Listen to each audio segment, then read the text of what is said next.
सपनों का सफर भाग 2। नए सपनों की नई उड़ान। सुबह की हल्की धूप हॉस्टल की खिड़की से अंदर आ रही थी। निशा ने आंखें खोली और सबसे पहले अपनी नोटबुक उठाई। उसने पिछले दिन जो लिखा था उसे दोबारा पढ़। मैं डरूंगी नहीं, हर दिन कुछ नया सीखूंगी और अपने सपनों की ओर बढ़ती रहूंगी। आज उसका कॉलेज में दूसरा दिन था और वह खुद को पहले से ज्यादा आत्मविश्वास से भरा हुआ महसूस कर रही थी। पहला टेस्ट, खुद को साबित करने की बारी। आज क्लास में पहला टेस्ट था। प्रोफेसर ने पेपर बांटे और कहा, आपके पास 30 मिनट है। निशा ने पेपर देखा। सवाल अंग्रेजी में थे, कुछ समझ आ रहे थे, कुछ नहीं। उसने गहरी सांस ली और जितना समझ में आया उसका उत्तर देने लगी। टेस्ट के बाद कुछ लड़कियां फिर से फुसफुसाने लगीं, गांव की लड़की क्या अच्छा कर पाएगी। लेकिन इस बार निशा ने उनकी बातों को नजरअंदाज कर दिया। योजक चिन्ह, योजक चिन्ह, योजक चिन्ह। रिया का हौसला। रिया ने उसके पास आकर कहा, कैसा गया टेस्ट। निशा ने कहा, मैंने अपनी पूरी कोशिश की लेकिन कुछ सवाल नहीं समझ पाए। रिया ने मुस्कुराते हुए कहा, चिंता मत करो, धीरे धीरे सब सीख जाओगी। सबसे जरूरी है हार ना मानना। निशा को पहली बार लगा कि वह अकेली नहीं है। नतीजा, मेहनत का पहला फल। 2 दिन बाद टेस्ट के नतीजे आए। निशा ने घबराते हुए अपना रिजल्ट देखा। उसके नंबर औसत थे, लेकिन ये भी एक जीत थी। उसने खुद को साबित करने का पहला कदम बढ़ा लिया था। प्रोफेसर ने क्लास में कहा, कुछ छात्रों को और मेहनत करनी होगी, लेकिन मैं प्रगति देखकर खुश हूं। निशा ने मन ही मन सोचा, ये सिर्फ शुरुआत है। अब मुझे खुद को और बेहतर बनाना है। योजक चिन्ह, योजक चिन्ह, योजक चिन्ह। नई चुनौती, प्रेजेंटेशन। प्रोफेसर ने अगला प्रोजेक्ट दिया। हर छात्र को एक विषय पर अंग्रेजी में प्रेजेंटेशन देना था। निशा थोड़ी घबरा गई। मैं कैसे बोल पाऊंगी सबके सामने। रिया ने कहा, डरने की जरूरत नहीं, मैं तुम्हारी मदद करूंगी, हम मिलकर तैयारी करेंगे। संकल्प, एक कदम और आगे। उस रात निशा ने अपनी नोटबुक खोली और लिखा, आज मैंने खुद को थोड़ा और मजबूत किया। अब अगला कदम प्रेजेंटेशन का होगा। मैं पीछे नहीं हटूंगी। प्रेजेंटेशन की चुनौती। निशा के लिए आज का दिन बेहद अहम था। उसके कॉलेज में उसका पहला प्रेजेंटेशन था। अंग्रेजी में बोलना उसके लिए सबसे बड़ी चुनौती थी, लेकिन उसने ठान लिया था कि वह हार नहीं मानेगी। रात भर जागकर उसने प्रेजेंटेशन की तैयारी की थी। शीशे के सामने खड़े होकर उसने कई बार अभ्यास किया, लेकिन फिर भी मन में डर था।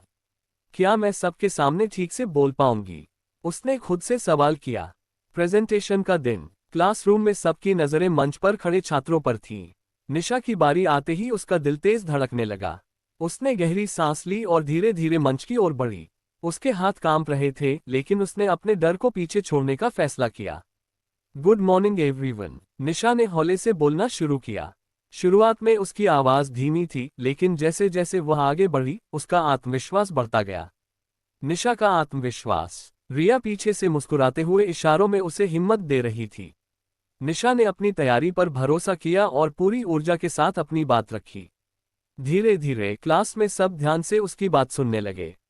जो लोग पहले उसका मजाक उड़ाते थे वे भी अब चुपचाप सुन रहे थे। प्रेजेंटेशन खत्म होते ही पूरा क्लासरूम तालियों से गूंज उठा। पहली जीत। प्रोफेसर ने सराहना करते हुए कहा, बहुत अच्छा निशा, तुमने साबित कर दिया कि मेहनत और आत्मविश्वास से कुछ भी संभव है। रिया ने दौड़कर उसे गले लगाया और कहा, मैंने कहा था ना, तुम कर लोगी। निशा की आंखों में आंसू थे, लेकिन ये खुशी के आंसू थे। सपनों की ओर एक और कदम। शाम को हॉस्टल में बैठकर निशा ने अपनी नोटबुक खोली और लिखा, आज मैंने अपने डर को हराया। अब कोई भी मुश्किल मुझे रोक नहीं सकती। ये सिर्फ शुरुआत है। नई पहचान। प्रेजेंटेशन की सफलता के बाद निशा के अंदर एक अलग आत्मविश्वास आ गया था।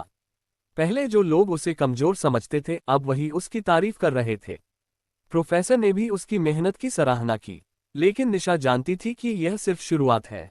उसे अभी और सीखना था और अपने सपनों तक पहुंचने के लिए और मेहनत करनी थी।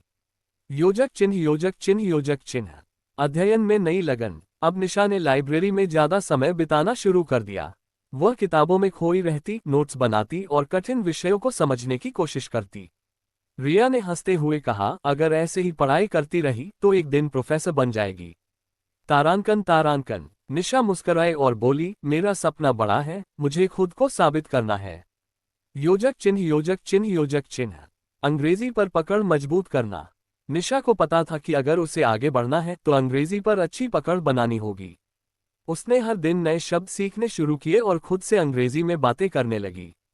शुरुआत में उसे दिक्कत हुई, लेकिन धीरे धीरे वह बेहतर होती गई।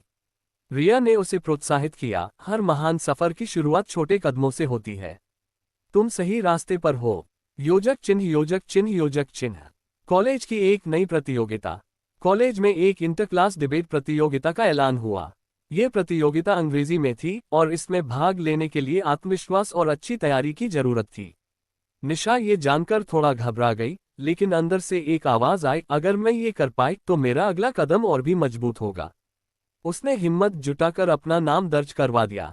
रिया ने मुस्कुराते हुए कहा, मुझे तुम पर गर्व है निशा। योजक चिन्ह योजक चिन्ह योजक चिन्ह। डर को हराने का फैसला।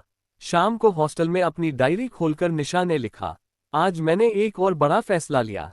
ये रास्ता आसान नहीं होगा, लेकिन मैं रुकूंगी नहीं। सपने तभी पूरे होते हैं जब हम उनका पीछा करना नहीं छोड़ते। नई चुनौती, डिबेट प्रतियोगिता। कॉलेज में डिबेट प्रतियोगिता का दिन नजदीक आ रहा था। निशा ने अपनी पूरी ताकत झोंक दी।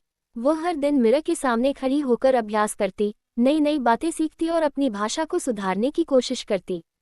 रिया ने उसकी हिम्मत बढ़ाते हुए कहा, तुम कर सकती हो, बस खुद पर भरोसा रखो। लेकिन अंदर ही अंदर निशा को डर था, अगर मैं स्टेज पर अटक गई तो। डर पर जीत का संकल्प। एक रात उसने हॉस्टल की बालकनी से शहर की रोशनी को देखा और खुद से कहा, अगर मैं यहाँ तक आई हूँ तो पीछे नहीं हट सकती। ये सिर्फ एक डिबेट नहीं, मेरी काबिलियत का इम्तिहान है। उसने अपनी डायरी खोली और लिखा, मैं अपने डर से नहीं हारूंगी। कल का दिन मेरे लिए एक नया मौका लेकर आएगा। डिबेट का दिन। प्रतियोगिता का माहौल जोश से भरा था। बड़े बड़े बैकड्रॉप लगे थे, प्रोफेसर स्टूडेंट्स दर्शकों में बैठे थे। निशा का नाम अनाउंस हुआ और उसका दिल तेजी से धड़कने लगा। स्टेज पर पहुंचते ही उसने सामने देखा, पूरा कॉलेज उसकी ओर देख रहा था। क्या मैं कर पाऊंगी, ये सवाल उसके दिमाग में आया, लेकिन फिर उसने गहरी सांस ली और बोलना शुरू किया। पहली बार आत्मविश्वास से बोलना।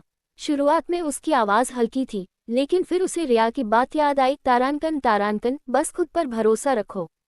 उसका आत्मविश्वास बढ़ा और वह पूरे जोश के साथ अपने विचार रखने लगी। उसने न सिर्फ अच्छी भाषा में बात की, बल्कि अपनी तर्कशक्ति से सबको प्रभावित कर दिया। डिबेट खत्म होते ही पूरा हॉल तालियों से गूंज उठा। पहली बड़ी जीत। परिणाम घोषित हुआ, निशा को बेस्ट स्पीकर का खिताब मिला। उसकी आंखों में खुशी के आंसू आ गए। प्रोफेसर ने कहा, तुमने साबित कर दिया कि मेहनत और हिम्मत से कुछ भी हासिल किया जा सकता है। रिया ने खुशी से गले लगाते हुए कहा, मैंने कहा था ना, तुम कर लोगी। सपनों की ओर एक और कदम। शाम को हॉस्टल में निशा ने अपनी नोटबुक खोली और लिखा, आज मैंने खुद को साबित कर दिया। अब मैं जानती हूँ कि अगर मैं मेहनत करूँ तो कुछ भी नामुमकिन नहीं। अब उसका अगला लक्ष्य और भी बड़ा था, क्या वह अपने कॉलेज की सबसे होशियार छात्रा बन पाएगी? क्या उसके सपने अब सच होने के और करीब हैं?